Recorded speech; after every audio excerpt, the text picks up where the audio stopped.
عاملين ايه؟ لو سألتني هقول لك انا مبسوط بالنقطة. والله العظيم مبسوط فعلا، انا فعلا مبسوط من النقطة اللي الاهلي خدها قدام الجيش الملكي في المغرب. انت شفت الاجواء كانت عاملة ازاي، والجماهير كانت عاملة ازاي، والدنيا كانت مشعللة وازايز وسكاكين وبتاع، والدنيا كانت خربانة على الاخر. والماتش بصراحة يستروب عرف يدير الماتش كويس جدا، عرف يقسم الماتش، امتى يضغط، امتى يرجع ويستقبل كورة. لا الماتش كان على مستوى إدارة يستروب، فكان ماتش حلو قوي قوي قوي. الأهلي بقى بينفذ ضغط يخرب بيت الجمال. يا جماعة أنا أول مرة أشوف الأهلي بينفذ الضغط بالشكل ده. لا ضغط بقى، مش كل واحد بقى ده بيجري في شرق وده بيجري في غرب وده بيجري مش عارف فين ومساحات وبتاع لا لا بصراحة أنا مبسوط يا باشا والمزاج عالي. أنا مبسوط من النقطة والله. في لعيبة هنقف عندها ونقول ده بيقع عليه ومش هينفع ولازم يمشي، هنجيلهم. تمام، بس أنا مبسوط على المستوى الفني مع يستروب. لا أنا مبسوط من الراجل ده. فطالما يا باشا وصلك الفيديو ده، تنزل تعمل لنا لايك وتعمل لنا اشتراك في القناة، ما تنساش طبعا تفعل زر الجرس. يعني أنا الفيديوهات يعني مشاهداتها كويسة، يعني الفيوز على الفيديوهات كويس، بس ما تعملش لايك ليه؟ اللايك ده بيساعدنا القناة تنتشر. انزل اعمل لايك واعمل اشتراك ويلا بينا ليتس جو. بص يا باشا تعالى نقول التشكيله هي نفس التشكيله بتاعت الماتش اللي فات، فرق بس مصطفى شوبير لعب مكان الشناوي. تمام، قدامهم ياسر ابراهيم وياسين مرعي محمد هاني كوكا تسلخات. تمام، ديانج مروان عطيه وزيزو تريزيجيه بن شرقي ومحمد شريف المخيف. يا لطيف يا لطيف، ما انا جاي لك انا يا محمد شريف. الاهلي طبعا اول 5 دقايق الجيش الملكي كان بيضغط، كان هو اللي مستحوذ على الكره، طبعا بيلعب في ارضه، اجواء الجماهير. انا مبسوط من الملعب انا مبسوط بجد بجد.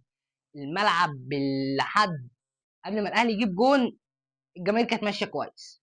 يعني قبل ما الاهلي يجيب جون فالدنيا كانت ماشيه كويس. على فكره تريزيجيه ربط الدماغ ديت، تريزيجيه اتحدف عليه حاجه في دماغه وتعور.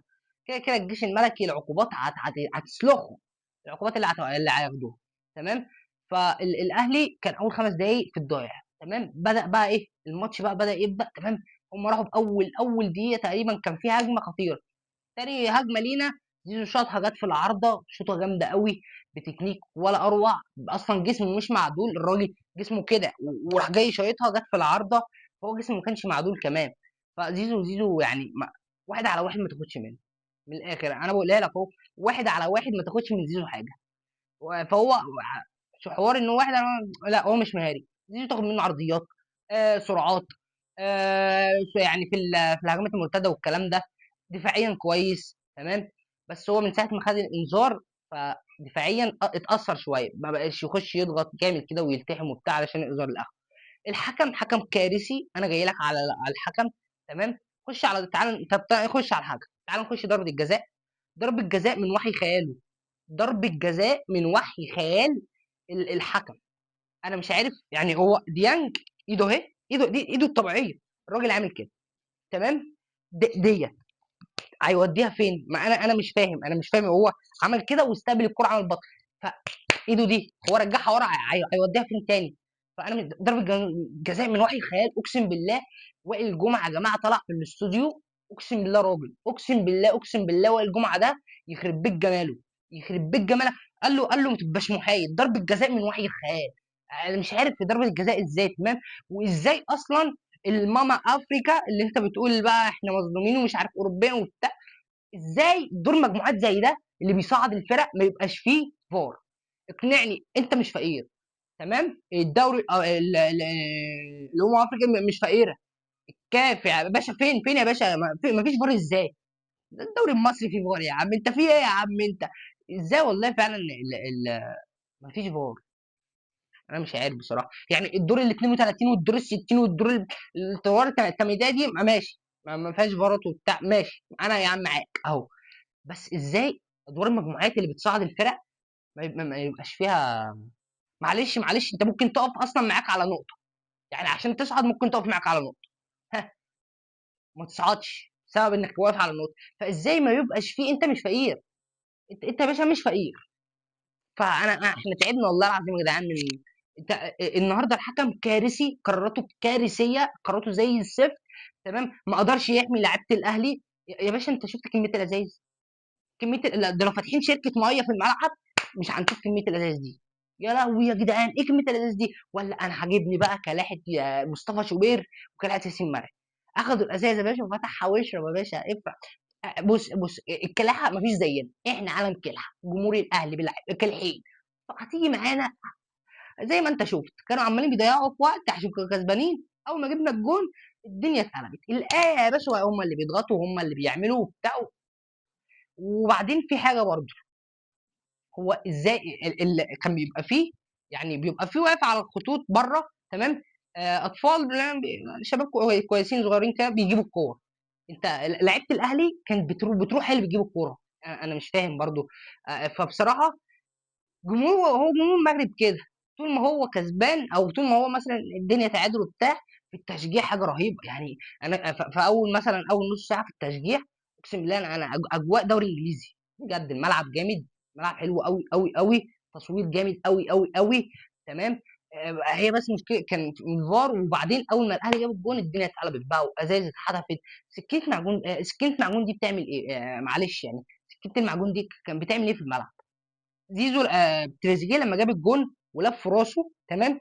تريزيجيه اتعور. الناس قال لك هو لف راسه ليه؟ يا الكوره عورته من الشوطه. تريزيجيه اتعور، لفوه ايه؟ لفوه واحده حمراء بعد كده جابوا السودا لفوه عليه. يعني معنى كده ان الراجل اصلا هتلاقي في فتحه كبيره في دماغه.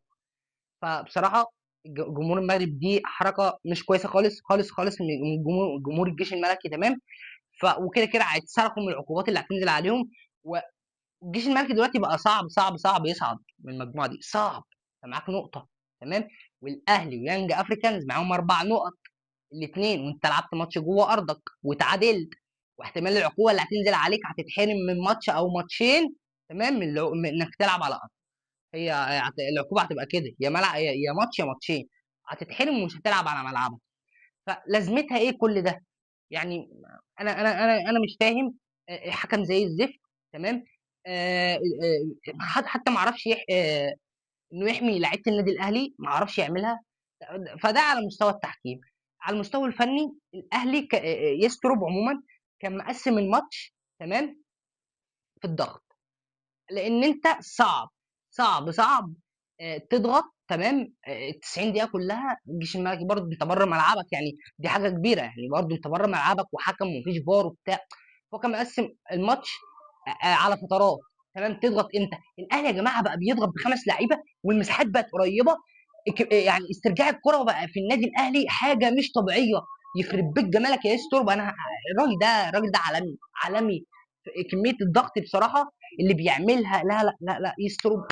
سقفه سقفه رجعت لنا الضغط واسترجاع الكره في كلمه الا كلمه. الاهلي بيسترجع الكره سريع قوي يا جماعه. انت شوف، لا انت هتلاقي دايما في ماتش الجيش الملكي، تمام، كنا بنضغط. زيزو وتريزيجيه ومحمد شريف وبن شرقي، تمام. ومعاهم ديانج، 5 لعيبه بتضغط في قدام الجيش الملكي عند ال 18 عندهم. لا مش طبيعي يستروا بالضغط اللي بيعمله. انت كنت مقسم الماتش.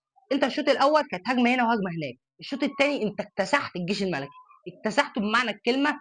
ضغط واسترجاع كوره واستحواذ، فانت كنت ماسك كل حاجه، كنت لازم تجيب جون وتتعادل.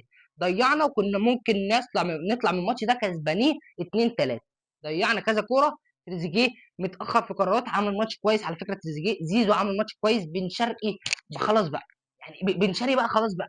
انا مش عارف اقول فيك ايه يا جماعه. بن شرقي مش طبيعي انه في الواحد على واحد واثنين على واحد واستلامه للكوره، ولا لا لا لا لا. بن شرقي يا جماعه اتطور مع ايسترو بجد. يعني شوفوا مع ريبيرو وشوفوا مع عماد النحاس وشوفوا مع ايسترو، حاجه تانية حاجه تانية.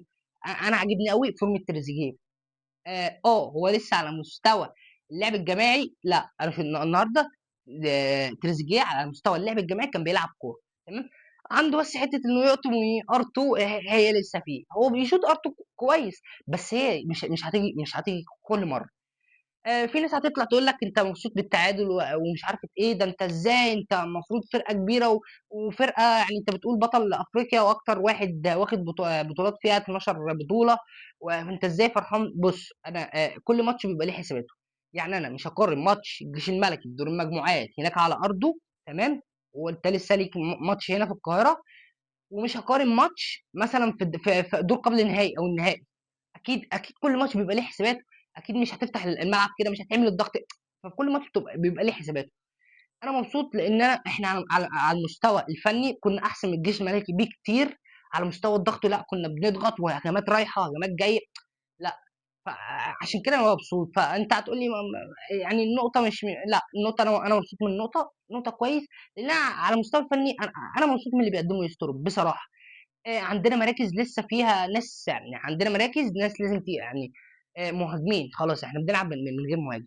خلاص بقى محمد شريف يا لطيف يا لطيف، ما فيش جراديشار يطلع اعاره، يطلع بيع، يطلع زي ما يطلع. احنا عايزين مهاجم اجنبي، تدوروا على مهاجم فلسطيني كويس، مهاجم افريقي ومهاجم. تمام. عايزين باك شمال، بالاخص باك شمال. خلاص كوكا بيقدم تسلخات وبيقدم فراغ كروي، ما خلاص هيقول لك بيلعب مركز غير مركزه. لعبوا بقى زي ما تلعبوا، بس خلاص يعني احنا محتاجين باك شمال يا جماعه. خلاص الجبهه دي ما بقتش شغاله نهائي نهائي. تريزيجيه ما بقاش عنده ثقه في كوكا انه يلعب له الكوره. يا جدعان، كوكا كل ما يمسك الكوره يرجعها ورا. يا عم العب الكوره لقدام، ما فيش. تمام.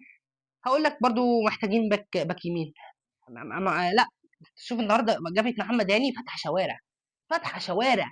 محمد هاني اتلعب كور في ظهره النهارده بالعبط، بالعبط.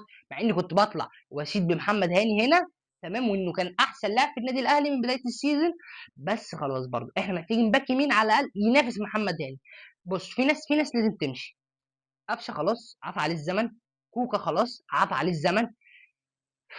مش عارف اقول لك ياسر ابراهيم، بس كان عامل ماتش كويس. بس ياسر ابراهيم مش المدافع اللي تاخد منه فنيه، رجوله وكل حاجه يا باشا، واحلى شغل على احمد العوض. بس خلاص بقى يعني انا محتاج بقى شغل فني بقى نضيف بقى. الراجل ده شغال فنيا كويس جدا، فجيب له ناس. تمام. فانت ناس تمشي. قفشه، كوكا خلاص. الشناوي شفنا، اقول لك انه خلاص باللي شفنا عليه شوبير النهارده ما يمشيش. لا، انا ما بقولش يمشي، بس لا. شوبير يا جماعه، لا، لو عياط تاني دكه مشوه او هو يمشي بجد. الواد ده يا جدعان ظلم قوي لو قعد دكه تاني. شوفوا النهارده كميه الثقه، بتلعب بره ارضك كميه اكتر من 40,000 شخص بيتفرج على الماتش في الاستاد. تمام. لا لا، واثق في نفسه. واد يا جدعان، دي موهبه، دي موهبه مالهاش علاقه بكده. راجل موهوب، راجل بيشتغل على نفسه وموهوب، فدي موهبه. تمام. فخلاص احنا محتاجين باك ليفت علشان خلاص محتاجين سنتر باك. حد جنب ياسين مرعي. محتاجين اتنين سنتر باك والله. محتاجين باك يمين ينافس محمد هاني، ومحتاجين مهاجم. محمد شريف يمشي، ما خلاص. كوكا خلاص، قفشه خلاص. في ناس كده عارفه على الزمن لازم تمشي من النادي. لا خلاص، وهي دي سنه الحياه يا جماعه. الشناوي كبرت، هي دي سنه الحياه. اي حد هيكمل مكانك، خلصت يا شناوي. او تقعد على الدكه لحد ما تسترجع مستواك وتنافس مع مصطفى شوبير على المركز ده. دي وجهه نظر. يعني دي وجهه نظر. تقعد على الدكه يعني تشوف بقى. تمام. تعال تقييمات اللعيبه. مصطفى شوبير 7/10 يا ابني، والله 7/10 ولا كلمه. مصطفى شوبير يا جماعه كميه الثقه. راجل موهوب يعني، راجل موهوب. اتنين سنتر باك طبعا. ياسين مرعي ياخد 6/10. عايزين تحسن شويه. ياسين مرعي مشي الدنيا معانا عشان احنا بص دفعنا على الله حكايته. تمام. وعندنا ياسر ابراهيم ياخد 5/10. محمد هاني 4/10. كوكا 3/10. اليو ديانج يجدد خلاص، يجدد يجدد يجدد. اليو ديانج ياخد 7/10. مروان عطيه 8.5/10. مروان عطيه النهارده عامل ماتش جامد قوي قوي قوي، حتى في موضوع ان استرجاع الكوره والضغط والكور التوليه اللي بيلعبها. لا لا، مروان عطيه عامل ماتش كبير النهارده. تمام. زيزو 5/10. عامل ماتش كويس على فكره، بس مش اللي هو برضو زيزو. تمام. تريزيجيه 9/10. بن شرقي 9/10. محمد شريف 0/10. لم يقدم شيء خالص خالص خالص. دي الحقيقه. آه، انا عجباني في حاجه، بس قبل ما نخلص الفيديو، انا عجباني ثنائيه اليو ديانج. شوف الراجل ده عارف ان عنده كارثه في الدفاع، فبقى بيلعب باليو ديانج ومروان عطيه. بقى انا مش هقول لك ان احنا بقينا جامدين قوي فعلا في الدفاع بقى، في برضه مساحات والكلام ده. بس لا، اليو ديانج ومروان عطيه الثنائيه دي عامله بيرجعوا يغطوا مع السنتر باك او الباكات اللي بتطير، بترجع تغطي مكانهم. فالدنيا ماشيه معانا كويسه دفاعيا. انت النهارده استقبل هدف واعي من الجيش الملكي. تمام. الماتش اللي فات برضو كنا هنطلع كلين شيت، بس استقبلت هدف عبيط عبيط عبيط. تمام. فلا، يستروب مدرب ياخد 10/10. اقسم بالله مدرب جامد يا جماعه. انا متفائل خير بيه باذن الله، يعني هيقدم حاجه مع النادي الاهلي السنه دي. طبعا لو وصلت معايا لاخر الفيديو فانت على دماغي يا باشا وحبيب قلبي والله. مش عايز تعمل لنا بقى لايك بقى وتعمل لنا بقى اشتراك بقى، عايزين نكبر القناه ديت. ده انا بقالي 3 4 97، عايزين حتى نكملهم 1500، بقالي 3 متابعين. فانزل اعمل لنا لايك، ما تنساش طبعا تصلي على النبي، وسلام.